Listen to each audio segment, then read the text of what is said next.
জয় গীতা, জয় গোপাল, জয় শ্রীকৃষ্ণ। মহাভারতে ভগবান শ্রীকৃষ্ণ বলেছেন, ইয়দা ইয়দা হি ধর্মস্য গ্লানির্ভবতি ভারত অভ্যুত্থানম অধর্মস্য তদা আত্মনাং সৃজাম্যহম পরিত্রাণায় সাধূনাং বিনাশায় চ দুষ্কৃতাম ধর্ম সংস্থাপনার্থায় সম্ভবামি যুগে যুগে।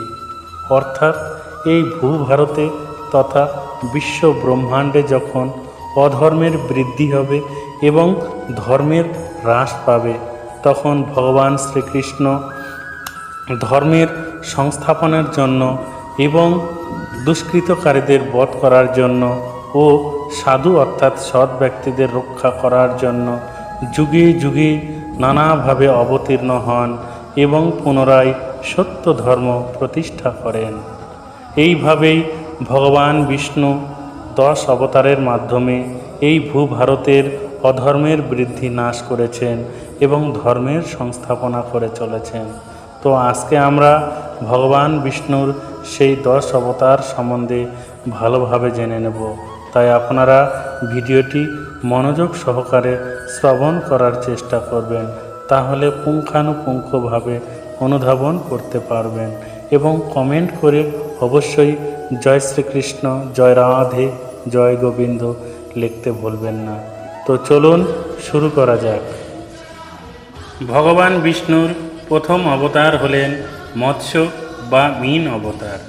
পুরাণ অনুযায়ী পৃথিবীর প্রথম মানুষ মনুকে এক ভয়ঙ্কর বিপর্যয়ের হাত থেকে রক্ষা করতে ভগবান বিষ্ণুকে মৎস্যরূপে বা মীন রূপে এই ধরাধামে আবির্ভূত হতে হয়েছিল। তার শরীরের ওপরের অংশ ছিল পুরুষ মানুষের মতো এবং নিচের অংশ ছিল মাছের মতো। সেই জন্য ভগবান বিষ্ণুর এই অবতারের নাম মীন অবতার বা মৎস্য অবতার। ভগবান বিষ্ণুর বা শ্রীহরির দ্বিতীয় অবতার ছিলেন কূর্ম বা কচ্ছপ। সত্যযুগে এই অবতার রূপে আবির্ভূত হতে হয়েছিল সমুদ্র মন্থনের সময়। মন্থনকালে মন্দার পর্বত সমুদ্রের নিচে ডুবে যাচ্ছিল, তাই সেই সময় বিষ্ণু কূর্ম অবতার বা কচ্ছপ রূপে মন্দার পর্বত ধারণ করেছিলেন। তার ফলেই অমৃত প্রাপ্তি সম্পূর্ণ হয়েছিল। শ্রীহরি বিষ্ণুর তৃতীয় অবতার হলেন বরাহ অবতার। ভগবান বন্য শুকুরের রূপ নিয়ে সত্যযুগে আবির্ভূত হয়েছিলেন। পুরাণ অনুযায়ী পৃথিবীকে হিরণ্যাক্ষ নামে এক মহাশক্তিশালী অসুরের হাত থেকে রক্ষা করতেই তার মর্তে আসা। হিরণ্যাক্ষ পৃথিবীকে মহাজাগতিক সমুদ্রের নিচে লুকিয়ে রেখেছিলেন। 1000 বছর ধরে যুদ্ধের পর হিরণ্যাক্ষকে বধ করে পৃথিবীকে উদ্ধার করেন বরাহরূপী শ্রী বিষ্ণু। সেই জন্য এই অবতারের নাম বরাহ অবতার। ভগবান বিষ্ণুর চতুর্থ অবতার হলেন নৃসিংহ বা নরসিংহ অবতার। সত্যযুগে ভগবান বিষ্ণু বরাহ রূপ ধারণ করে হিরণ্যাক্ষকে বধ করলে তার ভাতৃহত্যার প্রতিশোধ নেওয়ার জন্য হিরণ্যাক্ষের ছোট ভাই হিরণ্যকশিপু বিষ্ণু বিদ্বেষী হয়ে ওঠেন। তিনি আরও আশীর্বাদ প্রাপ্ত হয়েছিলেন যে তাকে কেউ জলে, স্থলে, আকাশে বা মর্তে, দিনে বা রাত্রে কেউ বধ করতে পারবে না। এই আশীর্বাদ পেয়ে তিনি আরও অত্যাচারী হয়ে উঠেছিলেন। তাই তার নিজ পুত্র প্রহ্লাদের উপর তিনি নানাভাবে অত্যাচার শুরু করে দেন।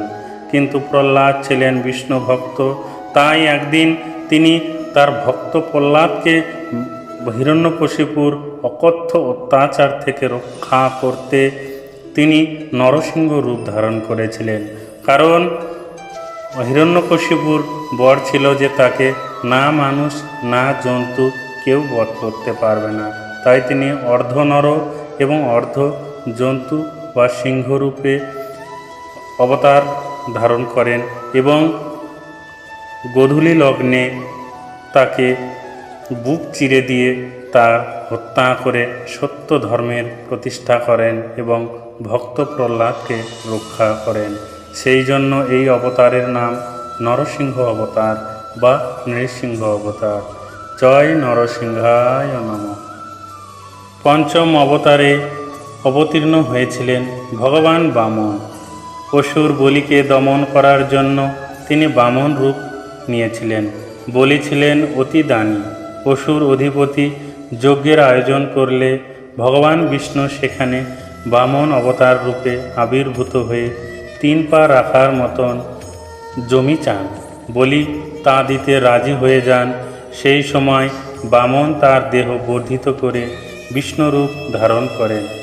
বিষ্ণুদেব তারপর 1 পা স্বর্গে, অন্য পা মর্তে রাখেন, আর তার পেট চিরে তৃতীয় 1 পা বেরিয়ে রাখার জায়গা চাইলে বলি তার মাথা পেতে দেন।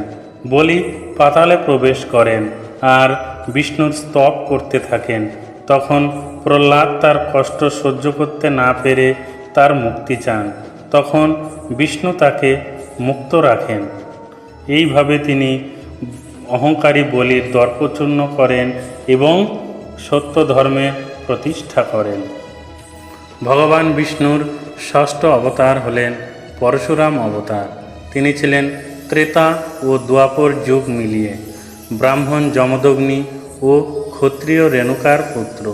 পরশুরাম কঠোর তপস্যা করে শিবের থেকে যুদ্ধবিদ্যা শিখেন। তিনি ছিলেন প্রথম যোদ্ধা সন্ত। সহস্র কবচ অসুরকে নিধন করতে তাঁর মর্তে আসা।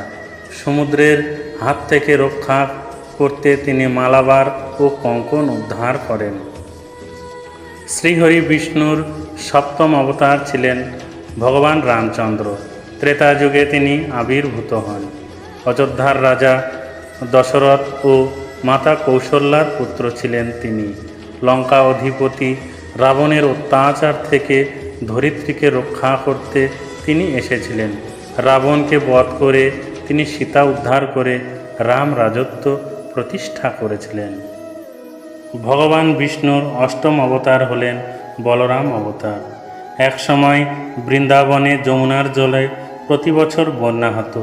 সেই বন্যায় বৃন্দাবনের অনেক ক্ষয়ক্ষতি হতো। সেই ক্ষয়ক্ষতি থেকে রক্ষা করবার জন্য ভগবান বিষ্ণু বলরাম অবতার ধারণ করেন।